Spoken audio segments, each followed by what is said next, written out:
Bonsoir Bonsoir, à tous. bonsoir à tous.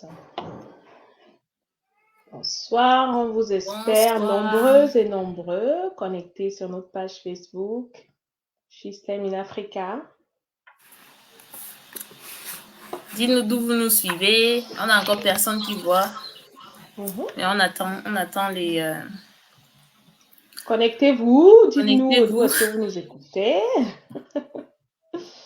En tout Tout cas, on à est fait. ravis d'être aujourd'hui avec vous pour notre live de rentrée, parler d'un sujet tellement important et qui nous touche toutes et tous, très, très, très présent dans notre quotidien.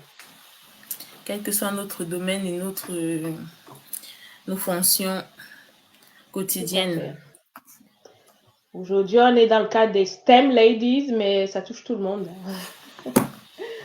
Donc, beaucoup se reconnaîtront peut-être. Donc, n'hésitez pas à venir partager avec nous en live directement dans la conversation. N'hésitez pas. Tout à fait. On attend encore un peu que des personnes se connectent, que notre coach nous rejoigne aussi, quelques soucis, Ouais. quelques aléas du Finger direct. crossed, ouais. Notre coach Yes. a quelques aléas. On espère qu'elle pourra nous rejoindre. Mais sinon, ça sera un moment d'échange autour de ce sujet. Le syndrome de l'imposteur, donc n'hésitez pas à nous rejoindre, à partager votre expérience, tout ce qui pourra aider à adresser ce sujet. Tout à fait. On a Peggy qui est connectée. Bonjour Peggy, Douala. Coucou Peggy. On est live, on est live, on est live.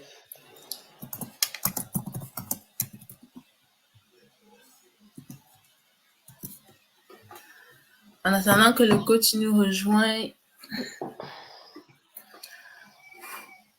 on attend aussi les personnes intéressées, toutes celles qui ont manifesté leur intérêt pour le live, pour participer, être mises en avant comme nous là sur le panel pour échanger. N'hésitez pas à vous connecter. Ouais. On a démarré, ça fait 4 minutes déjà. En tout cas, merci d'être au rendez-vous. Système in Africa, justement, comme on disait, un autre live de rentrée. C'est la reprise pour tout le monde, pour l'école, le boulot. Quoi de mieux qu'un sujet aussi important pour justement voilà, mettre les pieds dans le plat, hein, parce que on est tous en quête de développement et c'est important d'évoquer les sujets qui nous freinent, chacun et chacune. L'objectif de l'échange aussi qu'on va avoir, c'est justement ça, d'adresser ce sujet. Qu'est-ce que c'est? Est-ce qu'il y en a qui n'en ont pas encore entendu parler ou qui n'ont pas encore mis ce mot sur peut-être des signes ou des symptômes qu'on peut avoir?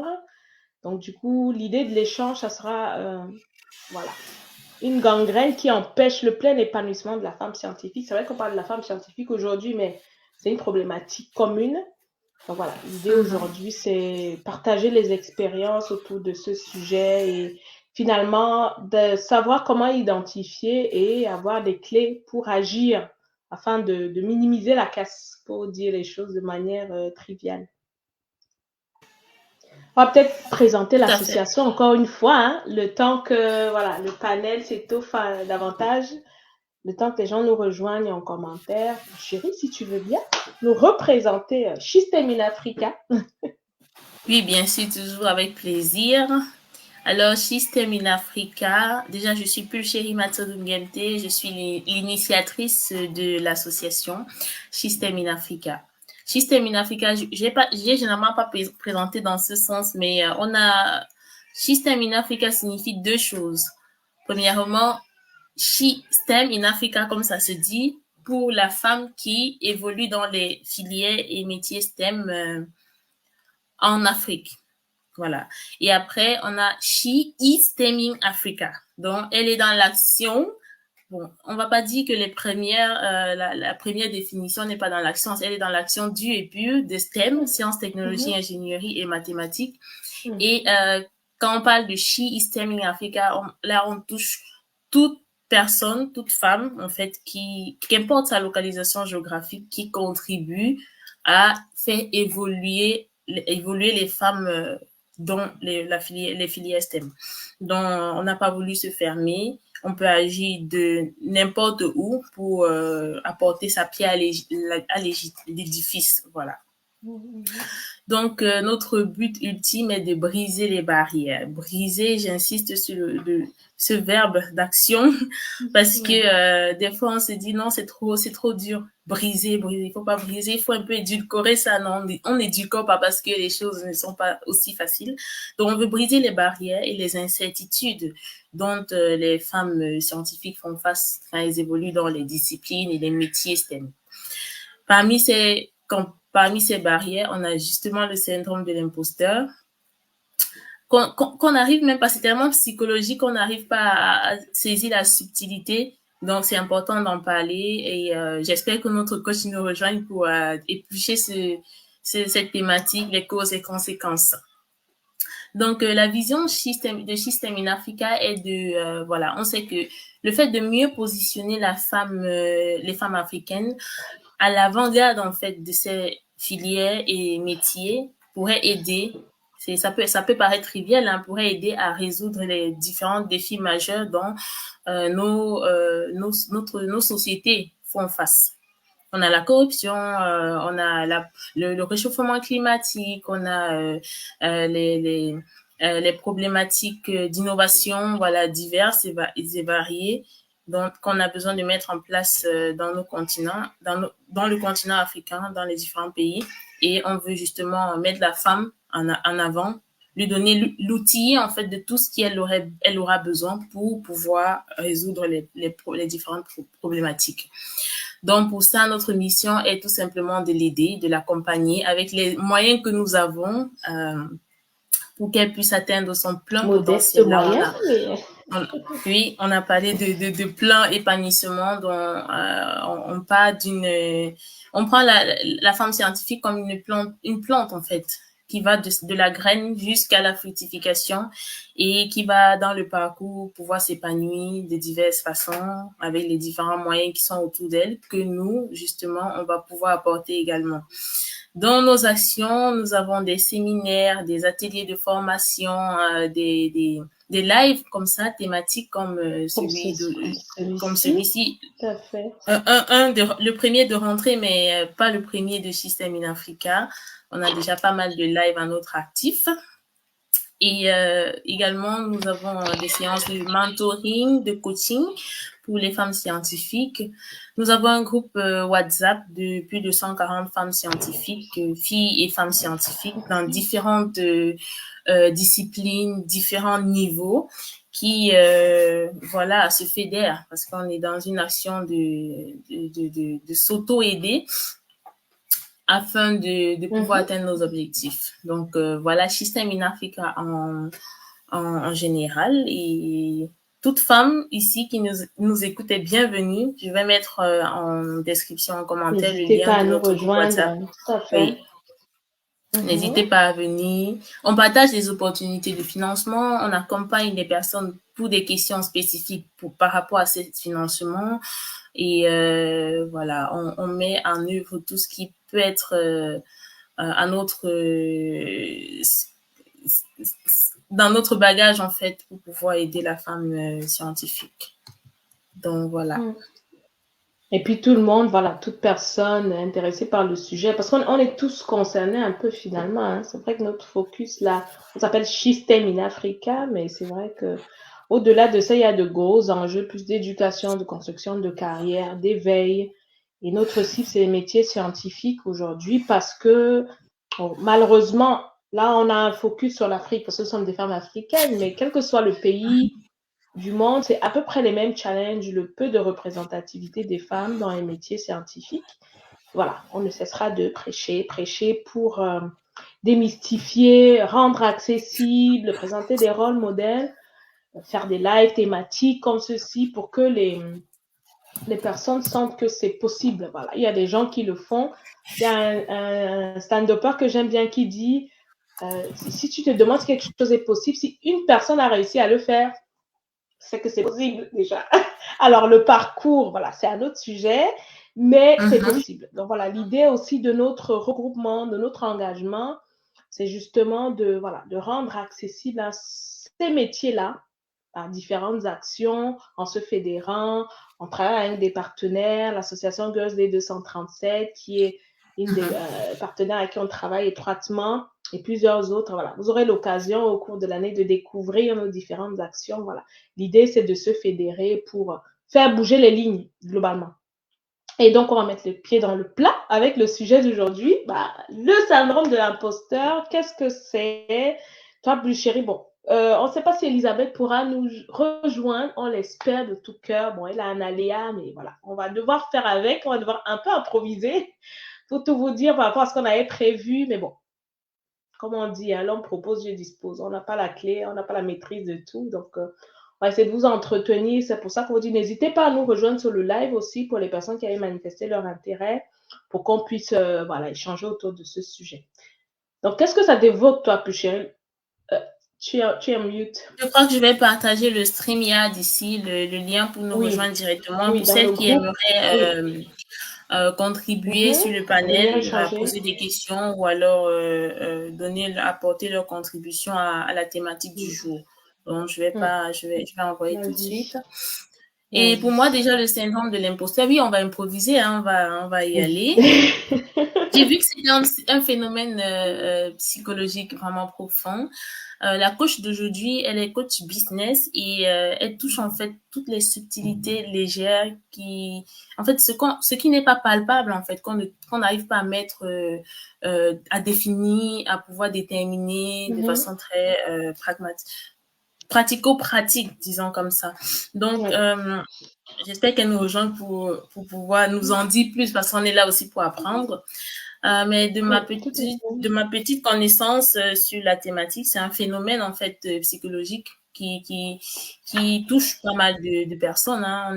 On est focalisé sur les femmes scientifiques, mais ça touche tout le monde. Et dans le domaine scientifique, on pourra dire que c'est plus quelque chose comme un déni. Je sais pas si je peux le dire ainsi. Voilà, on n'arrive pas à célébrer déjà ses réussites et même à reconnaître en fait à se légitimer en fait si je peux le dire comme ça face à ce qu'on a déjà accompli quelque part. Donc tu arrives à par exemple à avoir un poste et au final en fonction de l'environnement qui est autour de toi, des cultures, des divergences que tu peux avoir, tu te dis ah non peut-être j'ai eu la chance, ah non je suis pas à la hauteur, ou alors non si j'ai eu ça c'est parce que voilà c'était concours de circonstances. Pourtant derrière il y a un travail qui a été fait qu'on n'arrive pas peut-être à déterminer, à définir.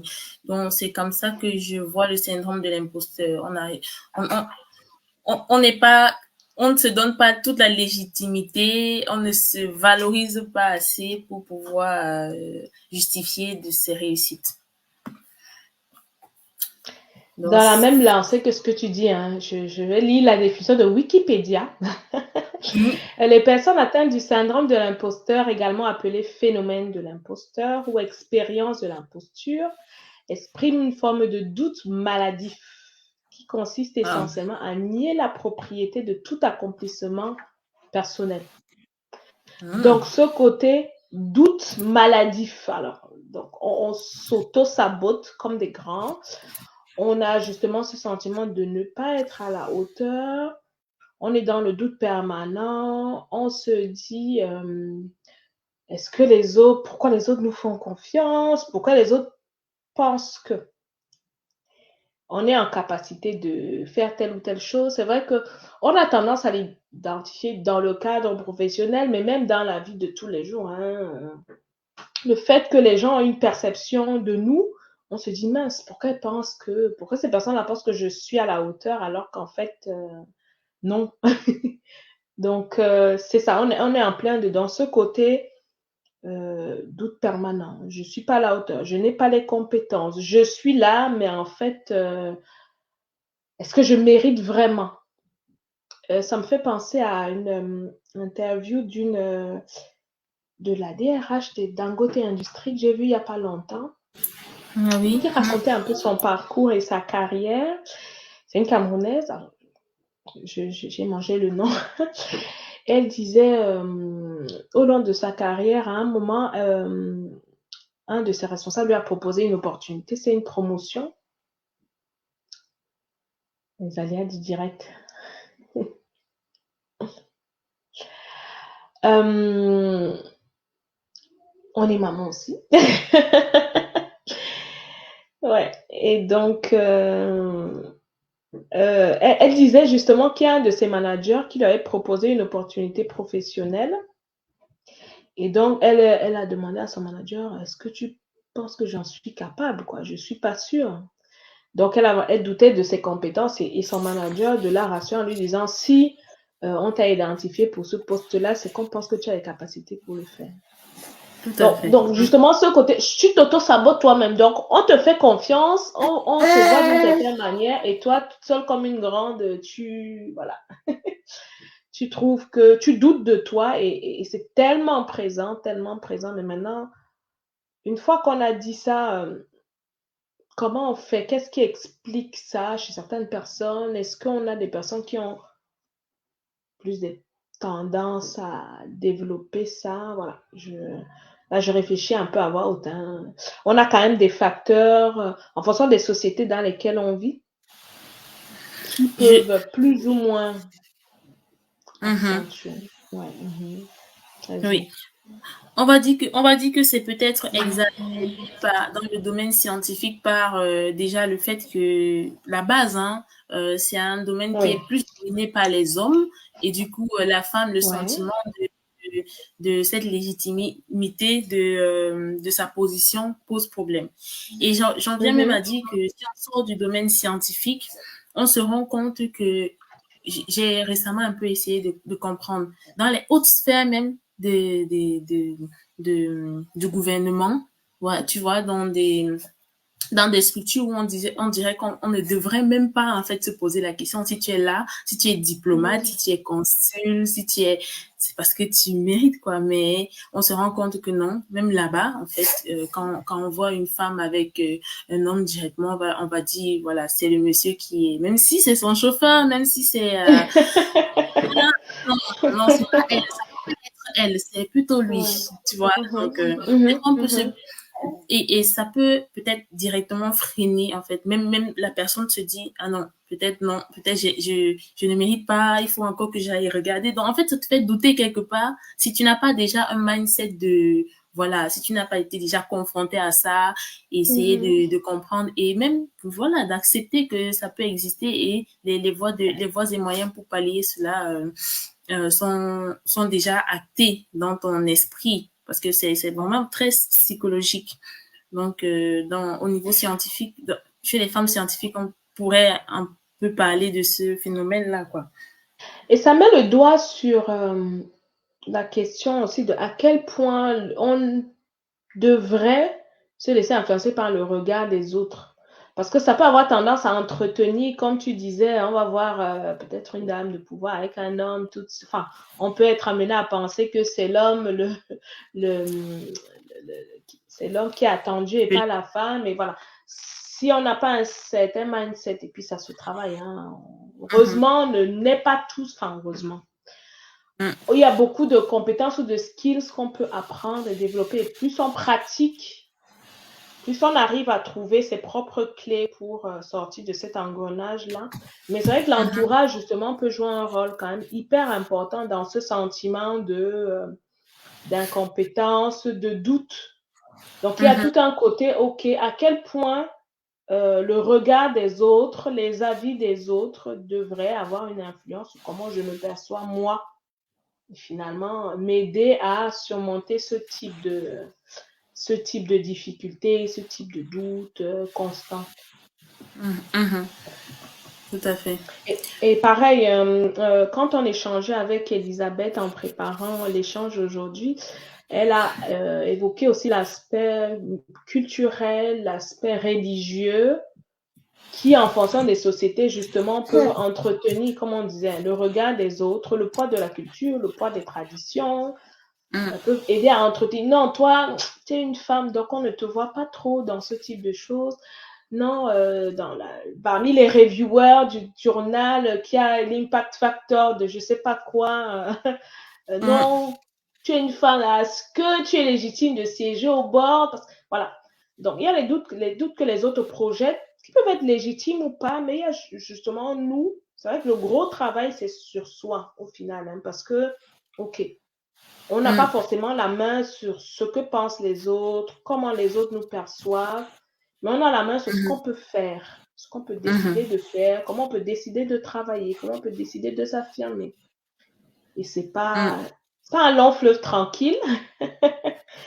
Ça se pratique, ça s'entretient, ce sont des compétences. Déjà, il faut être conscient qu'on est dans cette situation-là. Il faut pouvoir identifier les moments où on se dit warning, là, qu'est-ce que je suis en train de faire? Je suis en train de douter, je suis en train de m'auto-saboter, je suis en train de m'auto-censurer. Et une fois qu'on a identifié ça, comment on fait pour ne pas sombrer? Oui, tout à fait. Pendant que tu parlais, je suis allée fouiller un peu. Hein. Comme on improvise, on va improviser avec des éléments de juste au bout. en attendant que notre coach nous rejoigne, si jamais. Elle est au Cameroun et voilà, il y a des aléas qu'on n'avait pas du tout anticipés. Mais bon, c'est pas grave. Donc, on aura l'occasion de se rattraper. Oui, quand je cherche les causes du syndrome de l'imposteur, on parle de la pression sociale qui joue un rôle prépondérant. Quand tu évolues dans un environnement où la réussite est largement valorisée, certains peuvent ressentir qu'ils ne sont jamais à la hauteur des attentes. L'expérience d'enfance, telle que la surprotection des parents, des comparaisons fréquentes avec les frères et sœurs peuvent engendrer un manque de confiance en soi. Donc, tu vois que quand on est dans les méandres de... Voilà. Les perfectionnistes aussi, en particulier, ils sont souvent enclins à ce syndrome-là.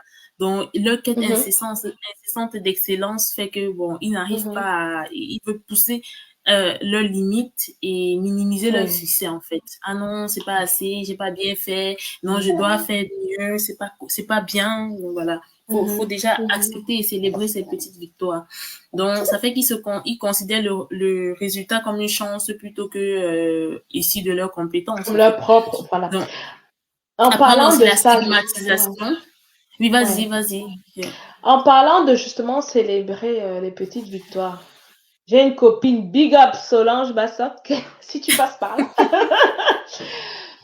Avec qui j'ai échangé longuement, enfin je parle de Solange, mais j'ai d'autres personnes dans mon entourage aussi avec qui j'ai eu échangé sur ce sujet. Le côté penser que ce qu'on fait n'est jamais assez. Tu vois, ce côté toujours mettre la barre tellement haute qu'en fait, c'est difficile d'être satisfait. Alors que, à côté, tu te rends compte que, voilà, ce que toi, tu arrives à faire ou ce que tu arrives à produire, enfin, vu de l'extérieur, c'est déjà extraordinaire. Énorme. Mais tu mets toujours la barre tellement haute et ça entretient un sentiment d'insatisfaction, ça entretient un sentiment de je suis jamais à la hauteur, c'est pas assez bien, il faut que je fasse toujours plus, et tu t'auto-sabotes en fait. Parce que quand tu penses que ce que tu fais n'est jamais assez, bon là je parle plus de Solange, oui, c'est plutôt général. Quand tu penses que ce que tu fais n'est jamais assez, la manière dont tu le vends, c'est cohérent avec ce que tu penses finalement. Donc tu ne vas pas refléter le positif qu'il y a dans ce que tu as fait. Donc moi, quand j'échange et quand j'ai l'occasion peut-être de donner des conseils à mon niveau par rapport à ça, c'est des fois il faut se satisfaire aussi des petites victoires. Bon, ça peut paraître peu, ce qui paraît peu pour X peut paraître énorme pour Y. Pour l'autre, oui, tout à fait. Récemment, ma sœur et une de ses amies se sont remises à faire du vélo. Parce qu'elles se sont dit, voilà, on veut faire un truc. Voilà. Et elles étaient tellement satisfaites. J'ai dit, mais voilà, rien que ça, et ça fait du bien. Ouh, bienvenue, vraiment, ouf. On a meublé le temps, là. Bienvenue, coach. Super, c'est super. Est-ce que tu es en mute? Ton micro est coupé. Ok. Merci. Ah, super. J'étais en train de croiser les doigts. Hein? Ce sont les réalités aussi du pays. Les aléas. Les aléas du direct. Bon, on a beaucoup parlé, donc on va te laisser la parole. Bienvenue, Elisabeth, et du coup, merci. Permettez-moi de souffler un peu. Comme je disais tantôt, il a fallu que je croise les doigts, vraiment. Que tout se rétablisse aussi de mon côté assez rapidement. Oui. Donc, je suis heureuse de vous retrouver et que nous puissions partager ces moments, vraiment un moment intense. Exactement. Ouais. Ok. Qu'est-ce que je dois faire? Je dois me présenter, c'est ça? Vas-y, parce qu'on a présenté l'association, on a présenté le contexte de l'échange et du coup, à toi. On t'écoute. Ok, je suis Djouko Elisabeth, entrepreneur d'abord. Donc, je fais dans l'agroalimentaire, je fais la production des jus de fruits. J'accompagne aussi les entrepreneurs à pouvoir se déployer sur le terrain. Et par ailleurs, j'ai décidé également d'aider les personnes hypersensibles. Pourquoi? Parce que, premièrement, je suis hypersensible. Voyant les challenges auxquels j'ai été confrontée, ce par quoi je suis passée, je me suis dit, mais tiens, est-ce que... En fait, je me suis rendu compte que ce que je vivais, plusieurs personnes vivaient également la même chose et sûrement peut-être même plus pire. Ok, j'ai pris donc la résolution de pallier à un certain nombre de choses qui découlent des réalités des personnes hypersensibles. Je suppose que plusieurs personnes vont se demander c'est quoi l'hypersensibilité? Exactement. Du coup, je dirais que l'hypersensibilité, en fait, c'est le fait d'être sensible un peu plus que la moyenne. On aura ainsi la sensibilité spirituelle. Donc, ce sont les personnes là. Au pays, on va dire ce sont les voyants. Ailleurs, on dira ce sont des personnes qui voient un peu plus que ce que les autres ne peuvent voir à l'œil nu. On aura la sensibilité sensitive. C'est tout ce qui a trait au sens. Gustative, auditive, l'odorat un peu plus développé, l'ouïe un peu plus développé. C'est pourquoi nous aurons les hypersensibles, on va dire les artistes. Je vais prendre le cas des artistes. Ils sont lui est très développé. Ils ont une certaine habilité à pouvoir percevoir des sons de façon intense que d'autres personnes n'auront pas la capacité de percevoir. On va parler, par exemple, des goûteurs, ceux qui goûtent souvent les champagnes, les vins. Il faut aller théâtre. Les goûteurs, donc, au simple goûter, ils peuvent détecter les différents ingrédients qu'on a eu à concocter lors d'un repas ou alors dans la confection d'un produit quelconque. On aura la sensibilité émotionnelle. Ce sont les personnes-là qui ont des émotions débordantes. Donc, quand il faut pleurer, ils vont pleurer à n'en plus finir. Quand il faut rire, ce sont les rires en abondance. Quand il faut être triste, c'est la tristesse en continu. Quand il faut peut-être se placer à la place de l'autre. Donc, ils sont capables, ce sont les personnes qui sont capables de voir une personne triste ou alors une personne malheureuse et pouvoir percevoir de façon plus intense. Quand je dis percevoir, c'est un peu pouvoir se mettre à la place de la personne, ressentir ce qu'elle ressent. Ouais. Donc, je ne sais pas si j'ai donné un aperçu. Donc, c'est un domaine assez vaste. Nous aurons le temps d'en parler. Et il faut noter que les femmes en majorité, hein, je vais dire même la femme en particulier, elle a une hypersensibilité émotionnelle. Parce qu'on va dire la femme, elle est émotive. Donc, étant donné que nous sommes à un atelier qui concerne les femmes, donc, quoi de plus... On met les pieds dans le plat. Hein? Voilà. Donc, c'est un peu ça. Donc, étant donné qu'aujourd'hui, nous allons parler du syndrome de l'imposteur, bon, nous avons constaté que dans notre environnement, que ce soit dans la société ou encore même dans le monde scientifique, la femme est confrontée à un ensemble de challenges, de défis qui la poussent un peu à soit douter d'elle, se demander est-ce qu'elle sera à la hauteur, ou alors pour certaines, hein, elles se disent bon, je pense que c'est tout ce que moi je regorge, je peux me permettre d'aller un peu plus au-delà et pouvoir et pouvoir challenger ceux qui avaient toujours la primeur d'avoir le terrain et autres. Donc du coup, ça crée un peu une quelconque confusion.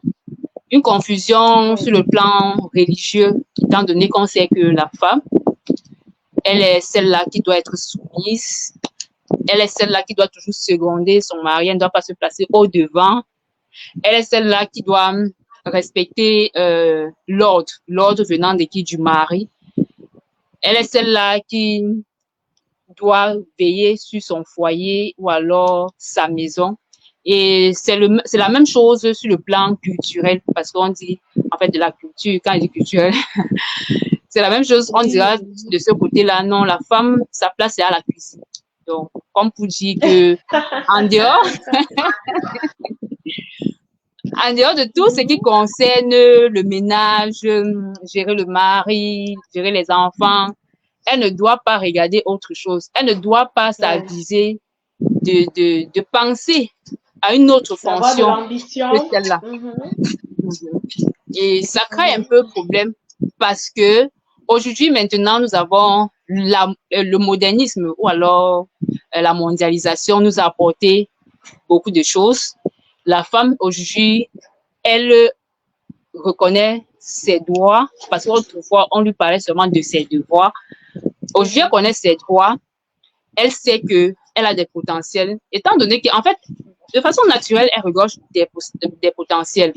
Mais aujourd'hui, elle prend connaissance de cela et voyant la nécessité de mettre cela en avant, elle est obligée d'aller à l'école, d'embrasser certains métiers.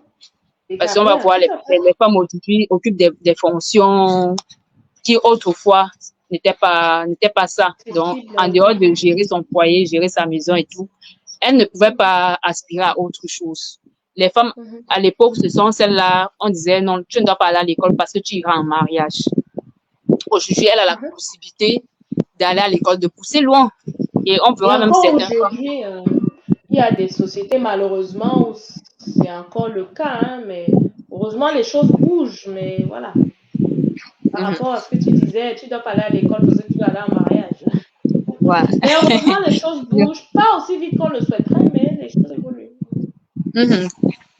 Étant donné qu'aujourd'hui, elle a cette possibilité-là d'aller à l'école, de découvrir certaines choses qu'avant, elle ne pouvait pas découvrir.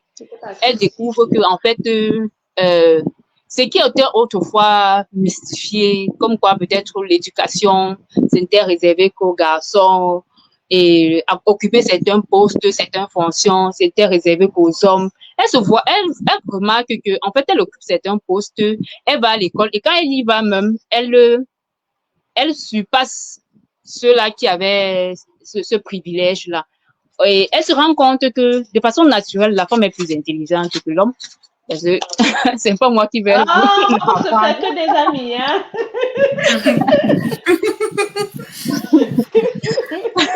C'est la femme qui porte le gène de l'intelligence. Donc, s'il faut. Qui transmet, voilà. Donc, c'est pourquoi j'ai dit, c'est pas moi qui vais vous la prendre. Donc, du coup, voilà. Et du coup, on se rend compte que, en fait, plusieurs femmes n'ont même pas conscience de cela parce que si elles avaient conscience de cela, dans la profondeur même de la chose, elles n'auraient pas à crier, non, en fait, c'est moi qui fais ceci. Elles devaient plutôt mettre en avant son côté sagesse. Voilà. Donc, nous aurons l'occasion de parler de cela dans notre atelier. Donc, aujourd'hui, là, nous n'allons pas sortir du cadre. C'est le début du Aujourd'hui, nous allons parler du syndrome de l'imposteur, absolument. Donc, du coup, l'avènement de la modernisation Oui. fait en sorte que qu'il y ait des préjugés parce que elle découvre que elle a la possibilité d'aller à l'école, elle a la possibilité d'occuper des hautes fonctions et de les occuper même de façon, on va dire ça, efficace que les hommes. Et de faire, parce que autrefois, nos mamans, elles pouvaient faire plusieurs activités à la fois. Aujourd'hui, c'est toujours la même chose, mais seulement un peu plus en avant. Donc, on peut voir une femme peut-être magistrate et son mari occupe un grade un peu, on va dire ça comment? Moins élevé. Elle est au-dessus de son mari, on dit ça comme ça.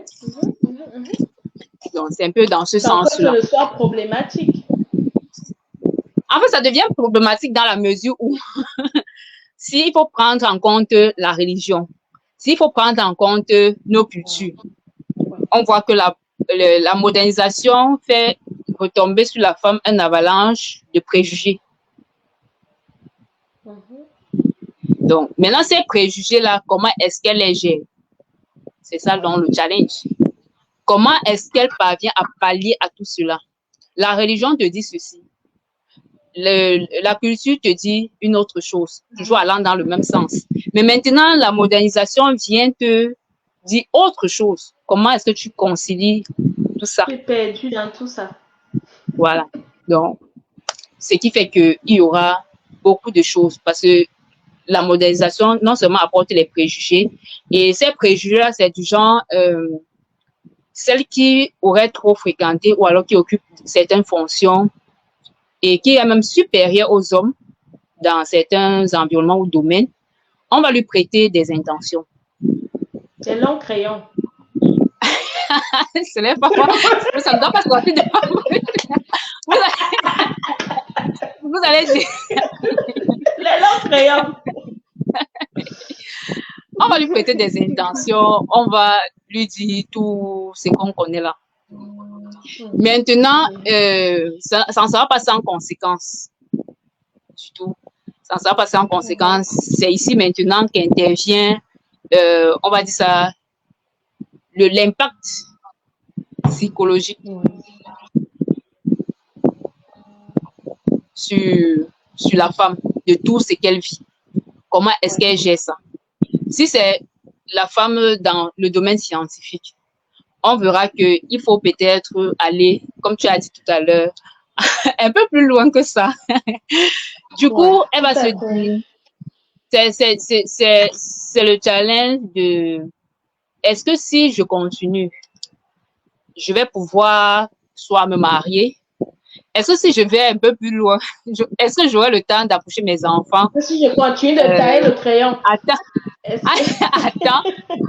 que si je continue, je vais pouvoir trouver un mari qui va m'accepter avec mon long crayon, qui va pouvoir me comprendre? Est-ce qu'on pourra, je vais pouvoir trouver un mari qui va pouvoir concilier le fait que j'ai fait les longues études que lui, mais que cela ne pose pas problème. Est-ce qu'il pourra comprendre ça? Est-ce que lui, son ego va lui permettre de faire asseoir les choses, ou alors est-ce que j'aurai la sagesse nécessaire pour pouvoir l'amener à comprendre ou alors gérer mon foyer de façon convenable? Est-ce que je pourrais avoir la possibilité de gérer mes priorités de façon convenable? Donc, c'est un ensemble de choses que parfois on ne prend même pas la peine de mesurer parce que c'est tellement profond. Et très souvent, les gens parlent et ils en parlent comme ça là, à la légère, sans toutefois prendre en compte le fait que ça impacte, je vais dire ça comment, ça impacte profondément sur la psychologie de la femme. Parce qu'on va s'en rendre compte qu'elles ont du mal à penser que peut-être si elle va prendre un époux, je vais prendre, c'est un exemple, si elle prend un époux qui a un niveau, parce qu'elle va toujours se demander, si je prends par exemple un époux qui a un niveau inférieur que moi, est-ce que j'aurai la possibilité de pouvoir lui faire comprendre un ensemble de choses? Est-ce que lui ne doit pas déjà me juger par rapport au fait que j'ai fait des longues études que lui? Est-ce que lorsque peut-être je vais pouvoir apporter un jugement rationnel, est-ce qu'il ne va pas me condamner par rapport à cela? Et non seulement essayer même de voir le bien fondé du raisonnement que j'apporte. Parce Ça qu'on veut dire sait qu'il y a que... une grosse question d'éducation finalement autour de ce syndrome de l'imposteur, vu qu'il est influencé par le regard de l'autre, les préjugés que l'autre peut avoir sur la femme scientifique, vu que c'est d'elle qu'on parle aujourd'hui. Il y a une Oui, question souterraine de éduquer finalement, bon, façon la de société. tout, la société, Éduquer la justement, société, ouais. oui. Afin qu'ils comprennent aussi que le monde d'aujourd'hui doit se bâtir avec la femme. Avant, ce sont par exemple les hommes qui allaient chercher à manger pour la famille et tout et tout. Aujourd'hui, voyant l'environnement économique, ça ne permet plus, on ne peut plus se permettre cela. Et on se rend aussi compte que, en fait, la femme a pris conscience du potentiel qu'elle a. Mais pourquoi endormir ce potentiel si elle peut mettre cela au service de la société, de l'humanité, de faire avancer les choses?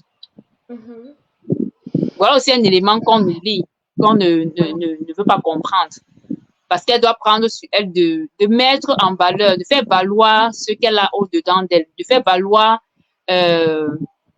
son intelligence, faire valoir son potentiel, faire valoir un ensemble de choses qu'elle peut en même temps gérer et peut-être son foyer et gérer également ses fonctions externes. Donc, du coup, la femme scientifique se trouve dans ce dilemme. Tu étais en train de parler. Non, vas-y. Je peux peut-être parler aussi aux gens de ne pas manquer de poser les questions. Hein. Poser les questions et celle qui veut intervenir vraiment avec plaisir. D'accord. Donc, aujourd'hui, la femme scientifique se trouve au milieu de ce dilemme-là. Elle ne parvient pas à gérer cela. Et peut-être même, il n'y a pas des organes mieux outillés pour peut-être les accompagner. Et parfois même, elles ne savent même pas ce qu'elles sont en train, elles ne comprennent pas ce qu'elles sont en train de vivre. Parce qu'on va voir une femme, elle a tout le potentiel possible, elle a tous les éléments qu'il faut, mais elle est toujours en train de douter, est-ce que je pourrais occuper peut-être telle fonction? Est-ce que peut-être le travail de recherche sur lequel je suis en train de travailler, est-ce que je vais pouvoir être à la hauteur? Est-ce que mon foyer, est-ce que peut-être le fait que je sois femme ne doit pas empiéter sur cet ensemble de choses? Est-ce qu'on va pouvoir m'accorder la place qui me revient? Donc, et quelque part aussi, il y a toujours cette tendance à vouloir rentrer, on va dire rétrograder à l'ancien système. Et c'est tout ça qui dérange un peu. Parce que non seulement la masse n'est pas encore éduquée, comme tu le disais tout à l'heure, et en même temps, la femme scientifique doit aussi comprendre que, en fait, les temps ont évolué et que le fait d'avoir autant de potentiel, autant d'intelligence, mettre cela à profit, c'est dans l'optique d'aider une société qui est dans le besoin.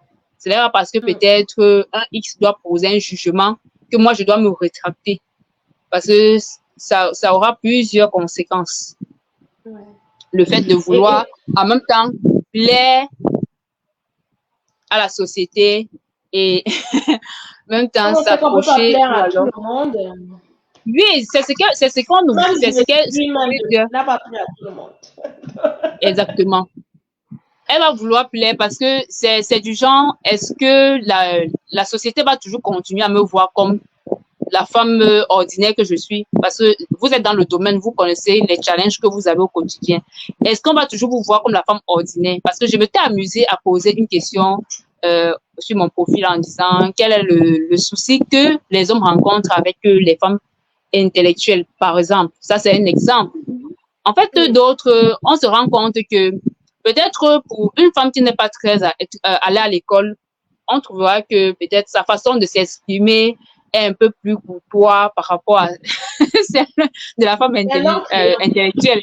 Oui, parce que le simple fait qu'elle utilise l'expression... Tu connais le français. Tu connais tout le français. Le simple fait que tu utilises un certain langage pour exprimer une certaine idée va déjà poser problème.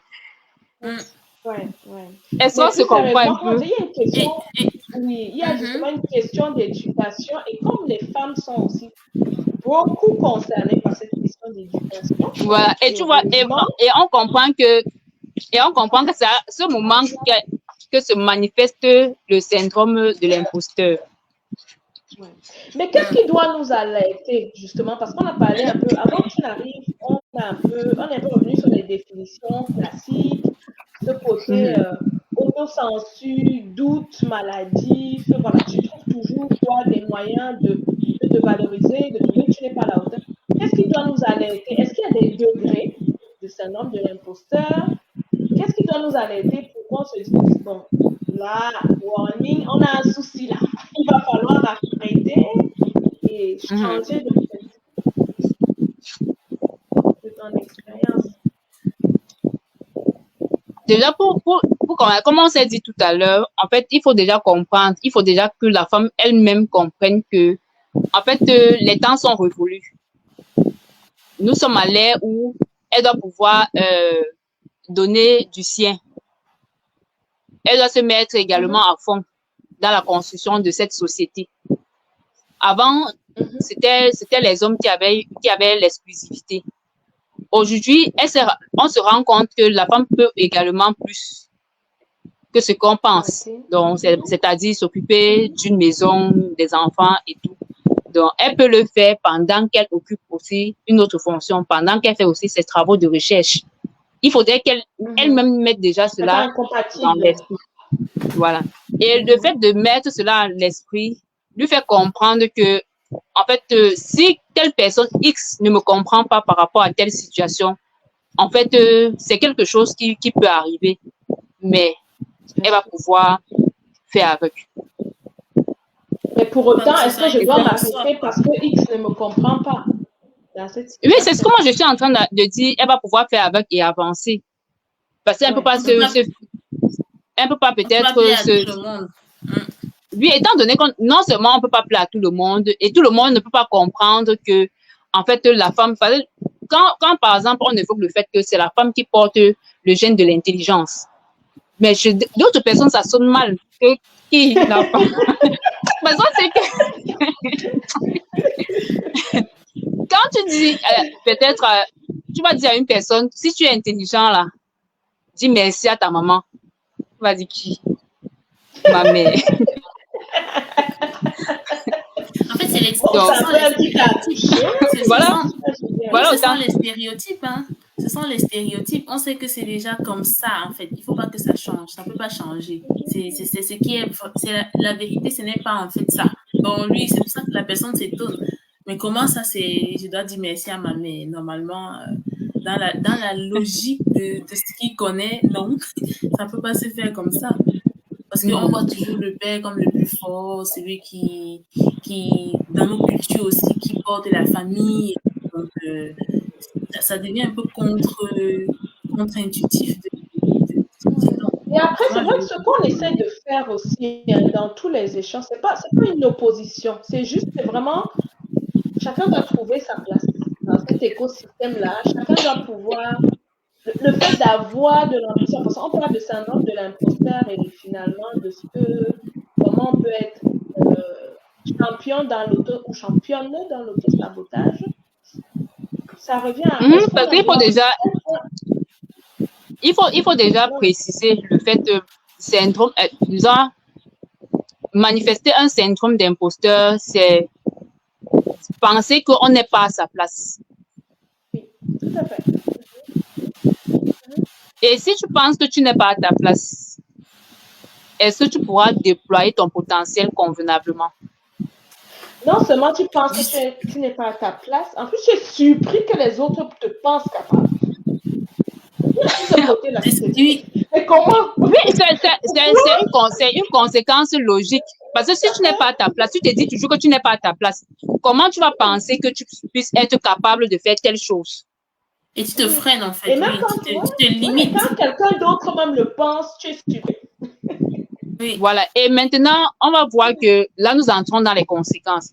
On va comprendre, et à ce moment, on comprend que parfois, la femme elle-même, la femme scientifique elle-même peut se retrouver en train de saboter son travail parce que elle ne pense pas pouvoir être à la hauteur. Oui. Et quand bien même on lui fait confiance et on lui accorde la place qui lui revient, déjà qu'elle ne pense pas en mériter, elle va auto-saboter non seulement son travail. Dans quel sens? Le fait déjà de penser si peut-être elle se retrouve dans des travaux ou alors des projets où c'est elle qui doit gérer par exemple des hommes, elle est seule femme. Dans sa tête, c'est que déjà, à cause des préjugés bien sûr, ils vont penser que moi je ne suis pas à la hauteur. Ils vont penser que le fait que je ne sois pas comme eux ou alors que je sois une femme, je ne vais pas pouvoir faire un certain nombre de choses. Et dans son esprit, elle va se dire que non, il faudrait qu'elle travaille 5 fois plus, 10 fois plus qu'il n'en faut. Est-ce qu'on se comprend un peu?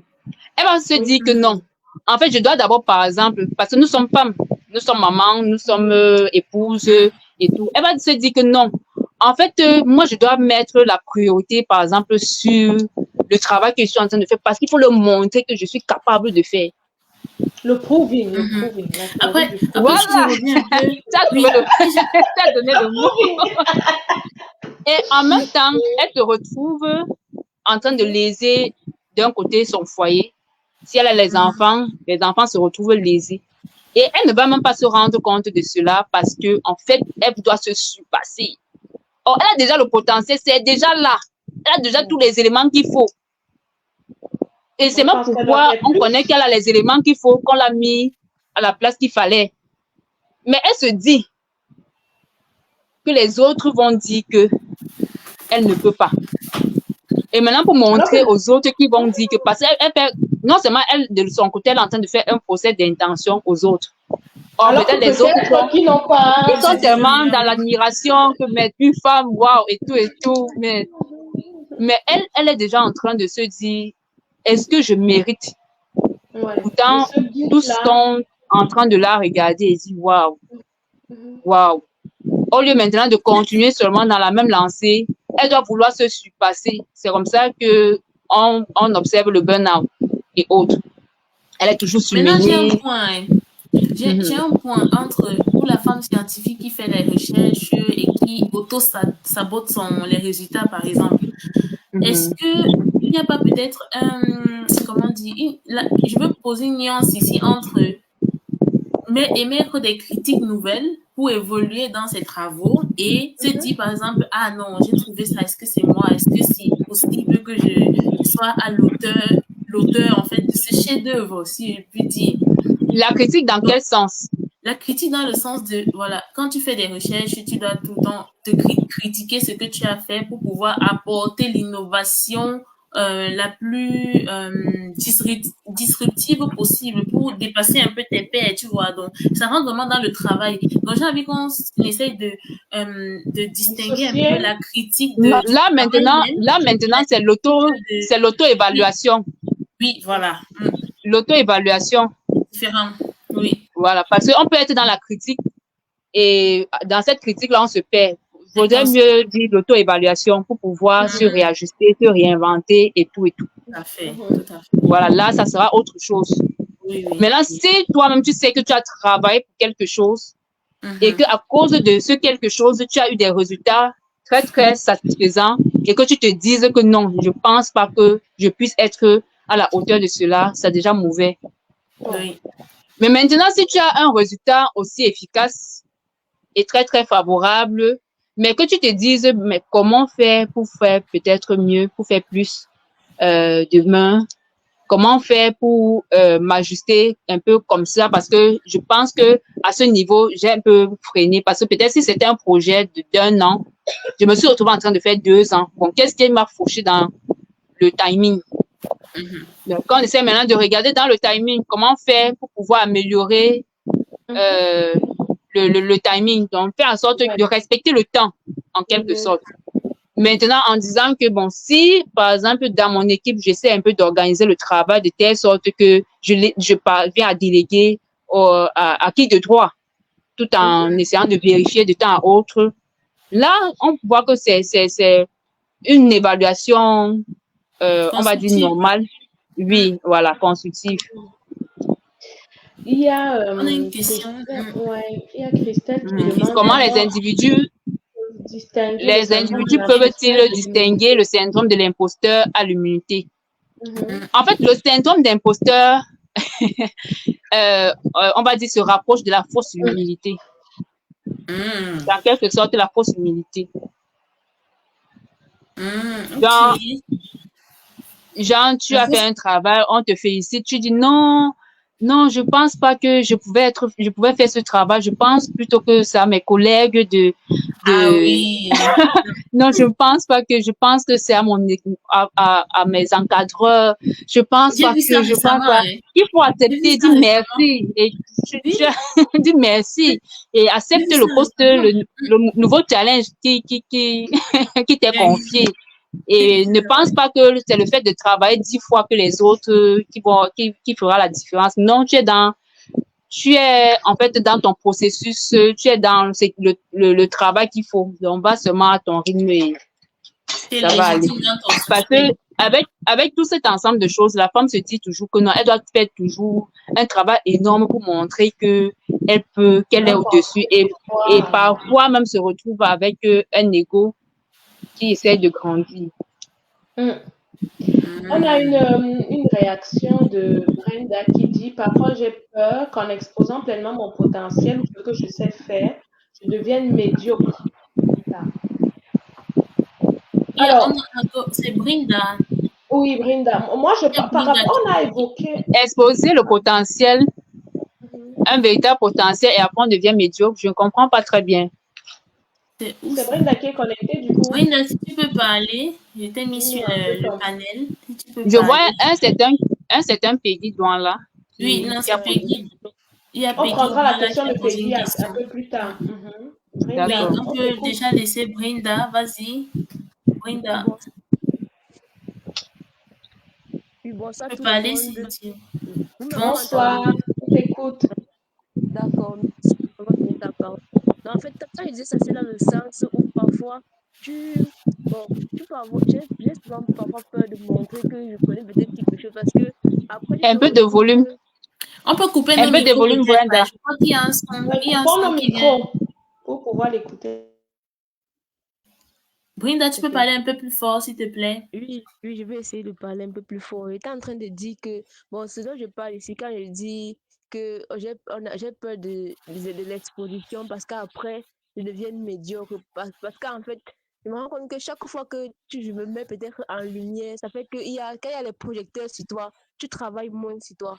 En fait, pour moi, personnellement, pas dit toi, il y a les projecteurs sur moi, j'ai la faible, bon, ça me rend faible parce que je travaille moins.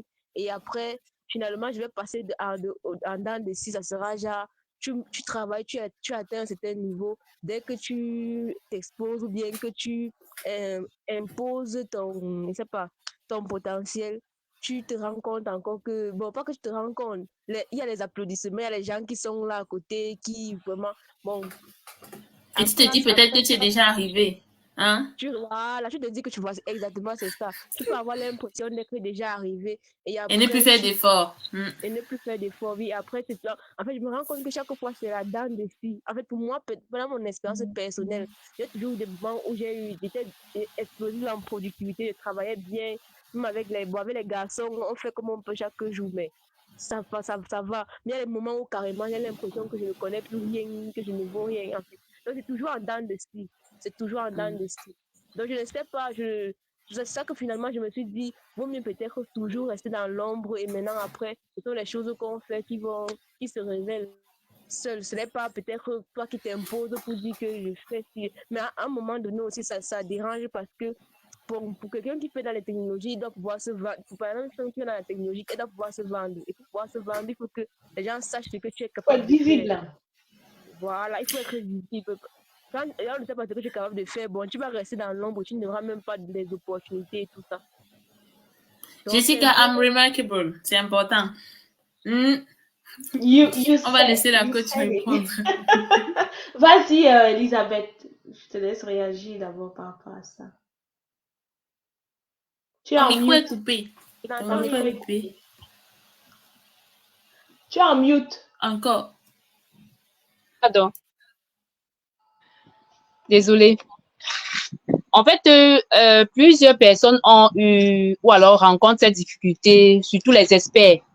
Quand ils savent que, en fait, ils maîtrisent déjà un domaine, ils se disent qu'il n'y a plus rien à apprendre et du coup, ils vont baisser en productivité, baisser en connaissance, parce que tout le monde va se retourner vers eux ou alors vers lui. Et lui, il n'aura plus il va se dire que non, en fait, lui, il connaît déjà assez. Qu'est-ce qu'il va encore apprendre?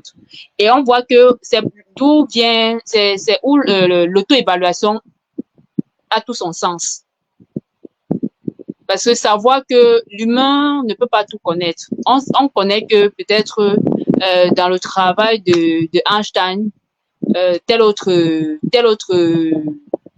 on va dire scientifique, est venu ajuster ou alors découvrir telle autre chose et le travail a évolué. Donc, pour dire quoi? Quoi qu'on fasse dans ce monde, il y aura toujours quelque chose à ajouter, quelque chose à améliorer, il y a toujours quelque chose à apprendre. Et si on est même expert, c'est expert dans un domaine précis. Et connaître que on va dire ça comment? Le temps change, les choses évoluent. Et comme les choses évoluent, il faut faire la mise à jour. Comprendre qu'il faut faire la mise à jour. Est-ce qu'on se comprend? C'est Sandra, n'est-ce pas? Brenda, pardon. Donc, comprendre que chaque fois, il faut faire la mise à jour. Avec nos logiciels, là, on sait que tout le temps, il faut faire la mise à jour. Connaître que, et faire l'effort de s'entourer de ceux-là qui connaissent un peu plus que nous. Et pour rajouter un peu à ce que tu disais, Brenda, tu pointais toi-même le fait que si tu es dans l'ombre, on ne va pas savoir ce que tu fais. Bon, paradoxalement, tu as le sentiment de si tu montres ce que tu fais, ça va faire que tu vas te reposer sur tes lauriers. Donc, c'est un peu un serpent qui se mord la queue finalement. Parce que pour que les gens viennent vers toi, reconnaissent ton expertise, il faut qu'elle soit visible. Et pour qu'elle soit visible, il faut que tu parles de ce que tu fais, il faut que tu parles de ce que tu sais faire. Et on a évoqué aussi ce côté, où est-ce que tu places la barre? Il y a toujours des gens qui mettent la barre tellement haute. Oui. Que tu es toujours déçu parce que tu as l'impression de ne jamais arriver. Tellement, il faut avoir des ambitions, il faut mettre la barre haute. Oui, mais il faut se satisfaire et célébrer les petits succès aussi. Donc, non seulement, et c'est le problème de peut-être Brenda, quelque part aussi, la peur du regard de l'autre. De l'autre, oui, tout à fait. Oui, donc elle doit travailler aussi dessus. Bon, parce que les personnes là qui ont peur de se mettre en lumière, très souvent ont peur du regard de l'autre, peur des jugements, peur des critiques et autres. Mais comme on dit, est-ce qu'on a la main sur le regard de l'autre? Est-ce qu'on va remettre notre destin dans les mains de quelqu'un d'autre? C'est jamais tellement aléatoire. Est-ce que l'autre est bienveillant? Est-ce que l'autre va apprécier ce que tu fais à ta juste valeur? Tu es ton meilleur avocat, pour le coup. Et si tu n'apprends pas toi-même à... Et ça se pratique, hein, ce n'est pas une compétence. C'est un nom naturellement. Heureusement, c'est quelque chose qui s'apprend, qui se pratique, qui se cultive. De dire, OK, j'ai fait ça, je parle de ce que j'ai fait, j'identifie les bonnes personnes pour que ce que j'ai fait soit visible, pour pouvoir avoir des opportunités derrière. Donc, c'est tout un cycle. Brenda, si tu nous écoutes, j'espère que tu es encore dans le panel et que tu écoutes les éléments qu'on peut t'apporter. Il faut travailler, il faut entretenir ses compétences, il faut se rendre visible des personnes susceptibles justement de contribuer à nos ambitions. Moi, si je vais résumer, surtout que le monde en a besoin. Hein. Le monde a besoin de tes compétences et de ton potentiel immense, Brenda. Ouais. Et si tu ne te rends pas visible, on va la boule de cristal. Certains ont des boules de cristal, mais en général, on n'est pas nombreux à avoir des boules de cristal pour voir ce que tu fais. Et non seulement d'autres vont s'approprier le travail, hein, vont s'approprier le travail, pourtant tu as fait tout le travail, tout le dur travail seul. Est-ce qu'on s'approprie ton travail? En tout cas, merci d'être passé. Il y a Peggy qui dit quels peuvent être les facteurs psychologiques et sociaux qui contribuent au développement du syndrome de l'imposteur. On va dire d'abord sociaux, parce que ce sont les facteurs sociaux qui entraînent les facteurs psychologiques. Parce que tout à l'heure, nous avons cité comme facteurs sociaux la religion, la culture, la modernisation. On a listé tout cela. Je ne sais pas si Peggy était déjà là. On a listé tout cet ensemble de choses et maintenant on a vu que ces choses-là créaient directement un impact psychologique. Maintenant, ce sont cet ensemble d'impacts psychologiques qui crée des conséquences. Les conséquences, on les observe maintenant dans le fait qu'elle se retrouve en train de penser que peut-être elle va faire un travail mieux que les autres.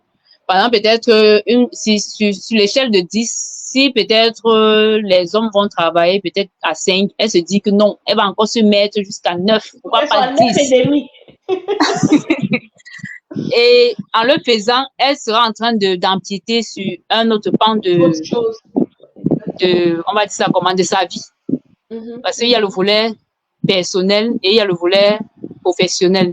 Donc, si elle s'implique tellement dans le volet professionnel, de là à s'oublier, elle va léser le volet personnel. C'est lié, hein, c'est intimement lié. Hein, voilà. Et on oublie que lorsqu'on se met trop, peut-être, on va se mettre à fond parce qu'on veut prouver un certain nombre de choses, en fait, qui ne devraient même pas. Parce que tu vas tellement faire, tu te dis que non, c'est pour peut-être qu'on m'acclame, qu'on fait ceci. Et maintenant, si tu n'as pas ces acclamations-là, qu'est-ce que tu fais? Ce sont les frustrations qui naissent. Maintenant, tu vas devenir tellement amer et tout. Si tu as les enfants, ce sont... Oui, c'est sur eux que tu reverses.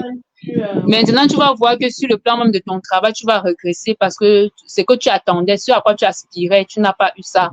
Et maintenant, ça crée une quelconque frustration et tu te retrouves en train de rétrograder dans ton travail. Si c'est un travail de recherche, tu vas penser que non, il faudrait abandonner. Ce sont là les conséquences.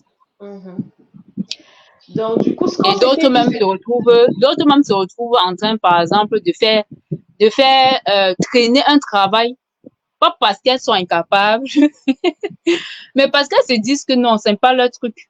Elles ne pensent pas pouvoir être à sa place. Elle ne pourra pas être à la hauteur. Est-ce qu'elle va pouvoir gérer cet ensemble de choses? C'est pourquoi on va constater que Étienne, telle avait un potentiel énorme. Elle était tellement brillante et tout. Qu'est-ce qu'elle en a fait?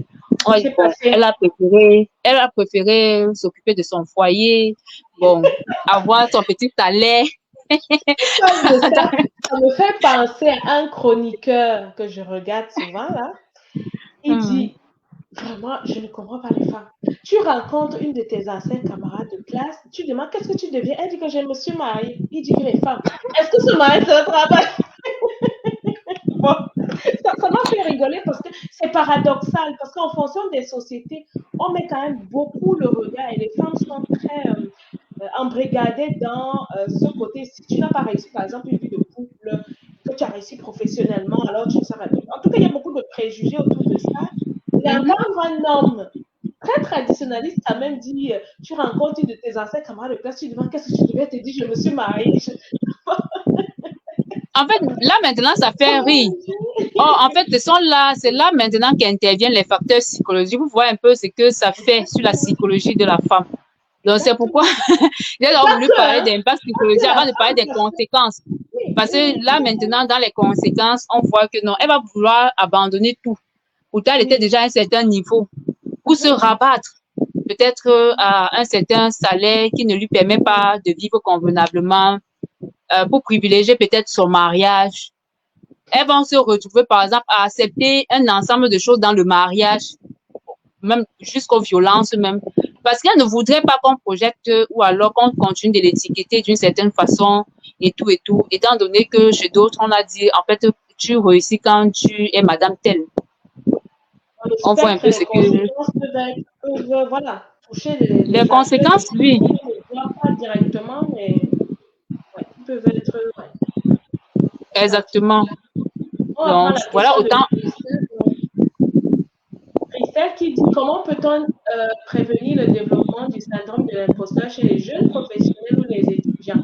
Alors, quand on préparait l'échange, on s'était dit on va faire une première série, on va évoquer le sujet, mettre les pieds dans le plat pour expliquer ce que c'est. Et on va se réserver un épisode 2 pour justement donner les clés et traiter justement le volet comment prévenir, comment accompagner, comment développer justement pour se préserver, se prémunir de.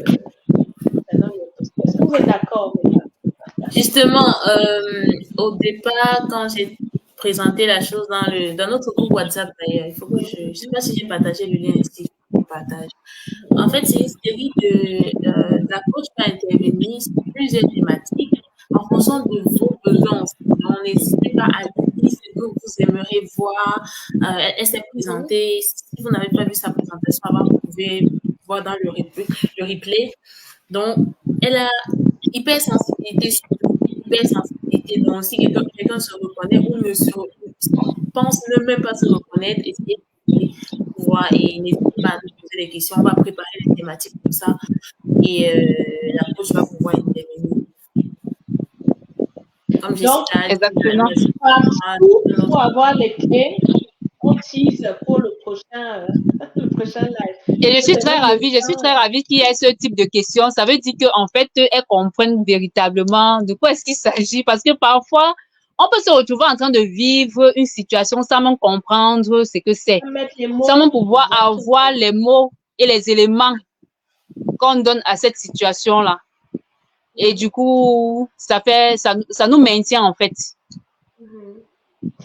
On a une réaction d'Achille qui dit la société nous impose à des faux humbles. Si tu vantes tes mérites, on dirait que tu es arrogant, tu te fais des ennemis. J'aimerais réagir par rapport à ça. Je peux parler? Oui, vas-y. Oui, tout à fait. Oui, c'est ce que je disais tout à l'heure, que le syndrome de l'imposteur se rapproche de la fausse humilité. De la fausse humilité. Lorsque tu sais que tu as travaillé, tu as bataillé, tu as fait des nuits, tu as eu des nuits blanches. Tes enfants ont dormi parfois sans pouvoir te voir, ont passé des moments sans pouvoir te voir. Tu as passé une bonne période sans avoir un bon câlin de ton époux. Et que tu sens que, en fait, à cause de tout cela, tu as eu un résultat probant, un résultat qu'il fallait. Mais accepte les félicitations. Tu dois pouvoir dire merci et prendre la place qui te revient. Le problème de la femme, c'est qu'elle refuse aujourd'hui de prendre la place qui lui revient. Pour dire, en fait, déjà même son rôle, c'est elle qui bâtit la société. C'est même pas une autre personne qui bâtit la société. De façon concrète, c'est la femme qui bâtit la société. Donc, si de nos jours, la femme est appelée à prendre le devant de la chose, c'est même l'occasion et le moment propice pour elle de montrer au monde ce qu'elle sait faire. Et maintenant, si elle sait faire cet ensemble de choses-là, vraiment, elle va se contenter de ceux-là qui savent reconnaître son mérite, de ceux-là qui savent reconnaître sa place et sa valeur. Après, on peut pas faire avec tout le monde de toutes les façons. C'est vrai qu'on est dans un... Oui, vas-y, chérie. Vas-y, Jessica. Non, je disais qu'on est dans un cadre aussi de femmes scientifiques, mais ce qu'on dit aussi, ça ne veut pas dire qu'il y a des hommes, il n'y a pas des hommes qui, justement, vivent les mêmes choses. Hein. Par rapport à ce que tu dis, Achille, oui, il y a un côté poids de nos cultures, poids de nos environnements, voilà, c'est ce culturel qu'on a évoqué, qui dit, oui, non, il ne faut pas trop mettre en avant ce que tu fais, sinon on va dire que tu te vends. Mais en même temps, si on ne sait pas ce que tu fais, on ne peut pas te proposer certaines opportunités. C'est pour ça qu'on disait même par rapport à Brenna, c'est un peu le serpent qui se mord la queue. Donc, ok, je fais des choses, je dois trouver un moyen pour les rendre visibles. Bon, un moyen quand même qui est cohérent avec ma personnalité, parce qu'on ne se met pas en avant de la même façon. On ne se met pas en avant devant tout le monde, parce qu'il faut doser aussi de dire, ok, j'ai une opportunité que je miroite à tel endroit, j'ai tout intérêt que cette personne sache que j'ai fait ça. Ça sera peut-être cohérent à son besoin et la personne va m'approcher assez naturellement parce que la personne sera Achille, il a telle compétence parce qu'il a travaillé sur tel projet. Donc, si j'ai un besoin dans ce sens, je sais que je vais aller voir Achille parce que je sais qu'il a fait ça. Mais si tu ne communiques pas, si tu ne te rends pas visible, et surtout, nous sommes à l'ère où on dit il faut savoir se vendre. Exactement. C'est ça. Il faut savoir se vendre. Peut-être c'était avant, mais aujourd'hui, ça n'a plus sa place parce que non seulement nous sommes à l'ère de l'information, nous sommes à l'ère On est un du village digital. planétaire, si on peut dire. Oui. Et si on ne le fait pas, une autre personne viendra nous empiéter, en fait, viendra nous surplomber, quoi. Et c'est Et puis valable dans le dans tout. mouvement Hein. I Am Remarkable, qu'on a eu l'occasion de pratiquer, puis chérie et moi, et qu'on aura l'occasion de vous faire découvrir au cours de l'année, il y a une phrase qu'on dit, ce n'est pas de la vantardise, c'est basé sur des faits. J'ai fait ça. Factuel. Je parle de ce que j'ai fait. Bon, si tu trouves que je me vante, soit.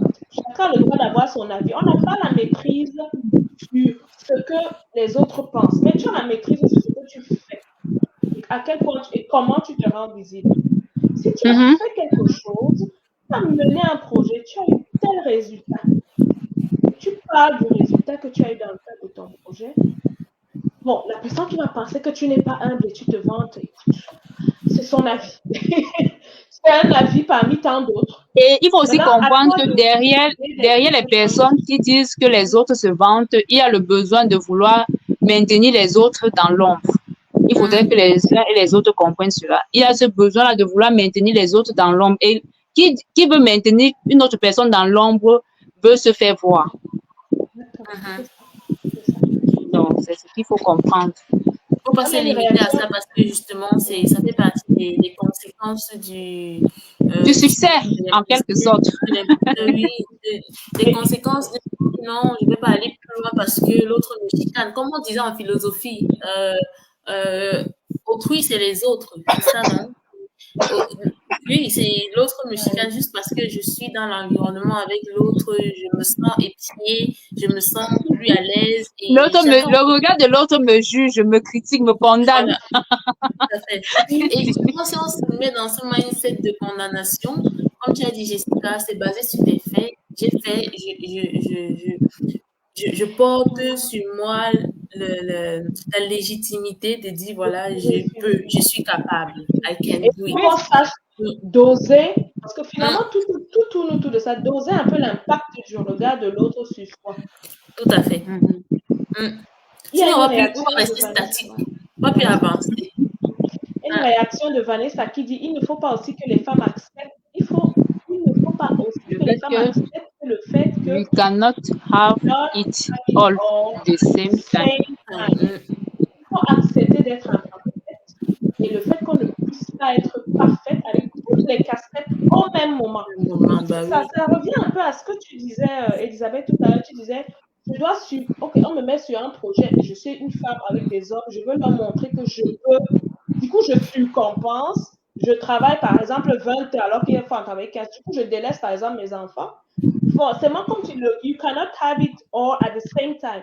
Tu ne peux pas être à la fois à la maison, à la fois au travail. Il y a des moments où il faut accepter que pour l'équilibre, peut-être qu'il pourra être fragile à certains endroits par rapport à d'autres. En fonction du contexte, il faut être OK avec ça. Bon, après, il ne faut pas que ça dure longtemps non plus. Voilà, il faut toujours être dans cette vigilance de dire, OK, ponctuellement, bon, il va falloir que je... Ça rentre également dans le cadre d'une thématique que nous allons proposer. Donc, restez juste à l'écoute. Justement. Et c'est pas abstrait, hein. Je rejoins Vanessa en disant, on monte une échelle après l'autre. On a même la pyramide de Maslow qui montre les différents besoins au fur et à mesure. Voilà. Tu peux pas tout embrasser. C'est là où on revient aux priorités.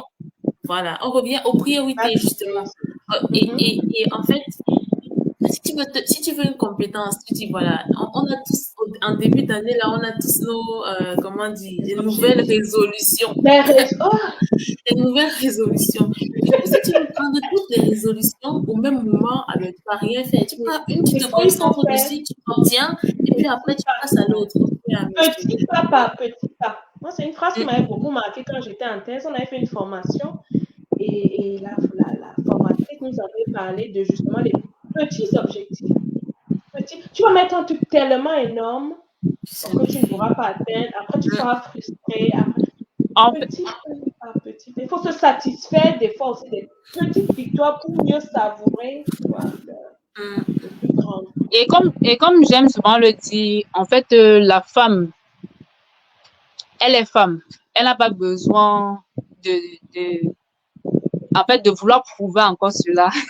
Le fait qu'elle soit femme, on aura le temps d'en parler parce que en fait, c'est un privilège de pouvoir parler de cela à ces femmes-là qui font évoluer les choses, qui changent les choses également à leur manière et tout. En fait, la femme, le fait qu'elle soit femme, lui accorde déjà tous les privilèges de la nature. Elle n'a pas besoin de vanter tout ce qu'elle a ou alors ce qu'elle sait. Parce que la nature, en fait, c'est pas comme si c'était invisible, c'est bien visible. Oui, c'est bien visible. Et du coup, qu'elle sache que, en fait, sa vie, parce que je pense que cette question rejoint le fait que peut-être parfois certaines femmes travaillant peut-être dans un environnement avec les hommes, elles vont vouloir toujours les challenger, elles vont vouloir toujours les ressembler. Si c'est une femme, par exemple, si c'est une épouse, il va falloir qu'à un moment, elle soit en pause parce qu'il faudrait qu'elle gère ses maternités. Exactement. Ouais. Et du coup, pendant que tu es en train de gérer tes maternités, tu ne dois pas peut-être poursuivre tel projet. Madame, tu dois devoir te calmer. Et oui, parce que c'est aussi important que les autres projets que tu es en train de gérer. Donc, c'est pourquoi il y a vraiment cette nécessité-là de devoir parler des priorités. Et nous aurons l'occasion de le faire. On va faire un sujet spécifique. Parce qu'il y a tellement à dire sur le sujet. Tellement. La femme, c'est tout un univers. C'est un vaste... Donc, pour synthétiser là, du coup, parce que je vois le temps tourne, pour synthétiser, je vous propose un mot d'Elisabeth, du coup, pour clore ce premier d'une longue série de lives qui vont arriver. Donc, suivez-nous sur nos différents réseaux pour sortir de cet échange qu'on a aujourd'hui sur justement le syndrome de l'imposteur. Qu'est-ce que tu souhaites nous dire? Déjà, j'aimerais dire à la femme scientifique surtout. Et ça aussi, bon, est-ce que notre communauté, c'est majoritairement, mais après on a les sympathisants, disons la femme scientifique et les sympathisants. Ok. Donc en fait, j'aimerais tout simplement dire à la femme que à l'ère où nous sommes, il faudrait qu'elle apprenne, je veux dire, à prendre la place qui est la sienne. Donc, qu'elle n'aille pas vouloir s'auto-saboter. Elle n'a pas besoin de cela. Qu'elle prenne la place qui lui revient. C'est pas trop lui demander. Et ce n'est pas le fait de trop faire. Le fait de vouloir prendre et accepter même le succès qui en découle de ce travail-là, parce que la conséquence d'un travail profond, d'un travail, d'un dur labeur, c'est quoi? C'est le succès, inévitablement. Donc, du coup, ça vient avec ce que ça va venir, mais qu'elle sache que, en fait, le mérite lui revient dans la mesure où c'est pas comme si elle avait volé le poste à quelqu'un ou alors volé l'intelligence d'une autre personne. Elle a usé de ses efforts, de son potentiel, de tout ce qu'elle sait faire. Et on verra même qu'à côté, elle a dû mettre peut-être parfois même en pause le volet personnel pour pouvoir pallier à un certain niveau. Et chérie, pour sortir. Le syndrome de l'imposteur, c'est un bien, moi c'est un bien gros mot, mais finalement, en creusant un peu, on comprend c'est quoi, et j'espère que à l'issue de ce direct, les gens ont pu toucher du doigt de quoi il s'agit. Moi, je retiens que c'est un phénomène psychologique dont on doit pouvoir rentrer déjà dans sa propre tête et pouvoir pas aller plus loin pour aider ceux qui ne s'en rendent pas compte, quoi. Que ce direct soit l'occasion de pouvoir nous rendre compte de ça et autour de nous, pouvoir sensibiliser et aider les personnes qui n'arrivent pas à identifier ce que c'est pour ne pas justement aller dans une logique, dans un cercle vicieux en fait, de se dire comment souligner, elle s'appelait comment Brenda. Brinda, comment souligner Brinda. S'approprier ses réussites, pour aux autres qu'elles s'approprient leur réussite et qu'elles aillent de l'avant. Parce que c'est important. C'est important de pouvoir célébrer ses victoires, comme on a dit au départ, et ça va nous pousser en fait à chercher à faire mieux et plus. C'est un bon boost, en fait. J'espère que le live a été intéressant pour les personnes qui ont participé, effectivement celles qui sont connectées. Et ce n'est que le premier d'une longue série. Donc oui, on n'a pas cessé d'en entendre parler de ce fameux syndrome parce que voilà, il nous suit, il est présent, donc il faut pouvoir savoir ce que c'est, pouvoir l'identifier et dans le cadre des prochaines séries de live qu'on va avoir avec Elisabeth, on aura l'occasion de passer sur un volet pratique sur quelles sont les clés et comment développer justement des outils pour identifier et comment venir à bout de ce mal qui peut nous suivre pendant longtemps. Donc, vaut mieux être armé, préparé pour pouvoir avoir les clés qui permettront de le surmonter. Donc, merci à tous, merci à toutes de nous avoir suivis. Et rejoignez-nous sur nos réseaux. Le replay sera disponible sur la page Facebook, sur la page YouTube de l'association. Et n'hésitez pas à rejoindre l'aventure parce que toutes les actions comptent. On est tous et toutes concernés par les problématiques. C'est vrai que nous, on est dans un contexte STEM, mais voilà, tous les challenges qu'on a sont valables aussi dans toutes les sphères, tant privées que professionnelles. Donc, n'hésitez pas à nous rejoindre pour qu'on chemine ensemble et pour que chacun contribue à faire bouger les lignes. Merci. Et une dernière chose, s'il vous plaît, n'hésitez pas à, même dans les commentaires de ce live, à exprimer votre besoin de rentrer en contact avec la coach ou bien de votre intérêt pour les prochains lives. On va essayer les prochains ateliers. On va essayer de structurer, de vous montrer les différentes thématiques pour que vous puissiez vous décider facilement. Également les questions aussi. Oui, si jamais il y en a encore. Oui, en fait, des questions vont nous permettre de comprendre véritablement quels sont les besoins des femmes et leur apporter des solutions spécifiques. Oui, selon les différentes thématiques que nous aurons à développer.